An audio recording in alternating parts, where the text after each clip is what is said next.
Chapitre matériel, mesure. Le cordeau à tracer. Alors, à quoi sert le cordeau à tracer? Le cordeau à tracer sert à tracer une ligne droite sur un mur, une dalle, un coffrage. D'accord?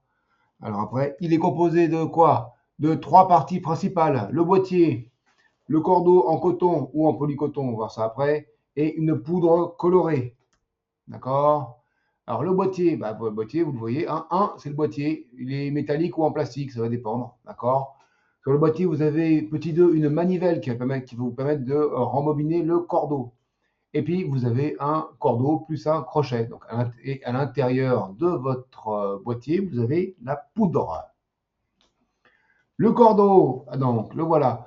Le cordeau peut être en coton pour bien retenir la poudre colorée, mais il manque de résistance.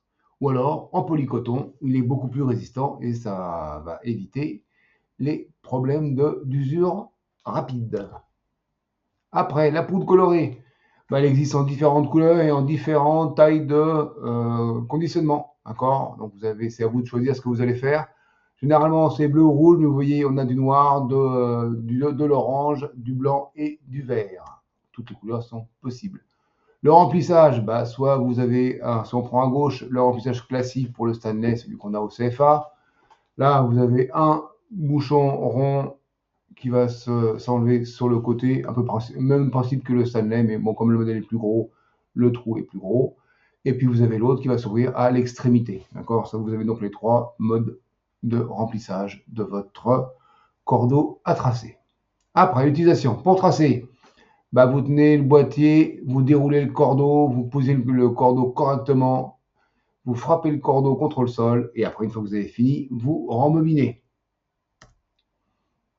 Après, astuce 1, attention, si la longueur à tracer est grande, il faut la séparer en deux et frapper chaque partie l'une après l'autre. Donc en fait, vous la séparez en deux en mettant votre doigt, et après vous frappez la partie droite et la partie gauche. Astuce 2, le crochet permet d'éviter d'être à deux pour frapper, ça vous simplifie la vie. S'il est passé correctement, vous mettez une petite pointe et vous avez votre crochet qui va se fixer tout seul. Astuce 3, vous avez des cordeaux traceurs qui sont de différentes tailles, différentes formes. Ils servent à faire différentes choses. Donc il faut utiliser celui qui est le plus adapté à votre travail. Précaution. Alors, ne jamais laisser le cordeau traceur sous la pluie.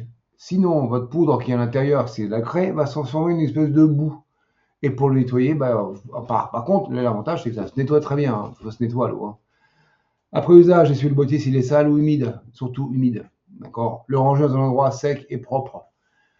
Évitez l'humidité. D'accord? La craie adore ça, l'humidité. Après, vous aurez dans votre poudre, va plus ou moins colmater à l'intérieur de votre cordeau traceur. Il faudra tout laver et tout nettoyer. Après, erreur fréquente. Ne pas assez tendre le cordeau et puis vous finissez par avoir plusieurs traces. Au lieu d'avoir une seule trace bien nette, vous avez plusieurs traces avec des fantômes.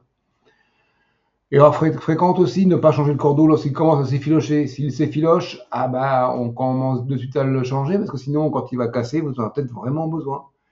Et l'erreur fréquente, l'utiliser sur une surface mouillée parce que dans ce cas-là, la craie va faire une espèce de boubi-boulga sur le cordeau et ça va être un petit peu compliqué à nettoyer. Conclusion. Le cordeau à tracer, c'est pour tracer droit, rapidement et proprement, seul ou à deux, suivant la trace à faire. Allez, sur ce, allez vous entraîner et bossez bien.